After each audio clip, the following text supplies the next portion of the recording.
জাতীয় নাগরিক কমিটির সংবর্ধনা অনুষ্ঠানে প্রধানমন্ত্রী শেখ হাসিনাকে ভূষিত করা হয় দেশরত্ন উপাধিতে।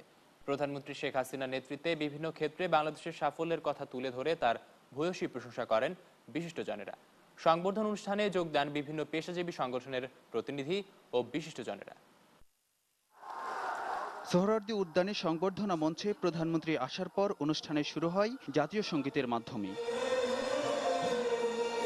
প্রধানমন্ত্রীকে স্বাগত জানিয়ে পরিবেশন করা হয় সৈয়দ শামসুল হকের লেখা আর আলাউদ্দিন আলী সুর করা গান। সংবর্ধিত শেখ হাসিনার হাতে স্মারক তুলে দেন নাগরিক কমিটির সভাপতি সব্যসাচী লেখক সৈয়দ শামসুল হক ও অধ্যাপক আনিসুজ্জামান।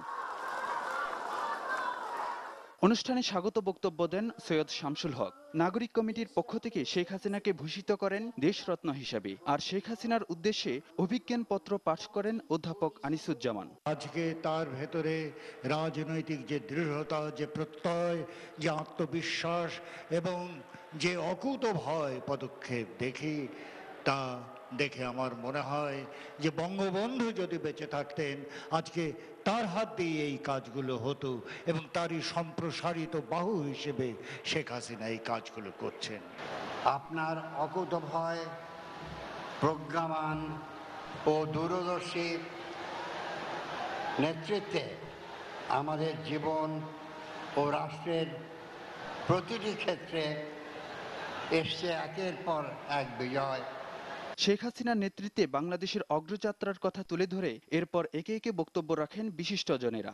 যে তাকে আজকে বাংলাদেশ ক্রিকেট দলের এগিয়ে যাওয়া সহ খেলাধুলায় শেখ হাসিনার অবদানের কথা তুলে ধরেন জাতীয় ক্রিকেট দলের সাবেক অধিনায়ক আকরাম খান। সাম্প্রতিক বিশ্বকাপে বাংলাদেশ ক্রিকেট দলের কোয়ার্টার ফাইনালের সাফল্য নৌপথ্যে কারিগর ছিলেন আমাদের প্রিয় মাননীয় প্রধানমন্ত্রী। মাননীয় প্রধানমন্ত্রী অনুপ্রেরণাতেই আমরা নিউজিল্যান্ড ও পাকিস্তান ক্রিকেট দলকে হোয়াইট ওয়াশ করতে সক্ষম হয়েছি।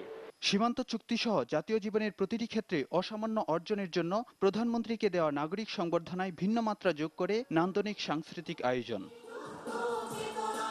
রবীন্দ্রসঙ্গীত, নজরুল গীতি, দেশাত্মবোধক গানের সঙ্গে নৃত্য পরিবেশন সংবর্ধনা মঞ্চে নিয়ে আসে অন্য এক আবহ। শেখ হাসিনাকে দেয়া এই নাগরিক সংবর্ধনায় দলীয় নেতাকর্মীরা ছাড়াও বৈরী আবহাওয়া উপেক্ষা করে উপস্থিত হয়েছিলেন সামাজিক সাংস্কৃতিক সংগঠন সহ বিভিন্ন পেশাজীবী সংগঠনের প্রতিনিধি ও বিশিষ্টজনেরা। ফারুক ভূঁইয়া, রবিন, নিউজ 9, ঢাকা।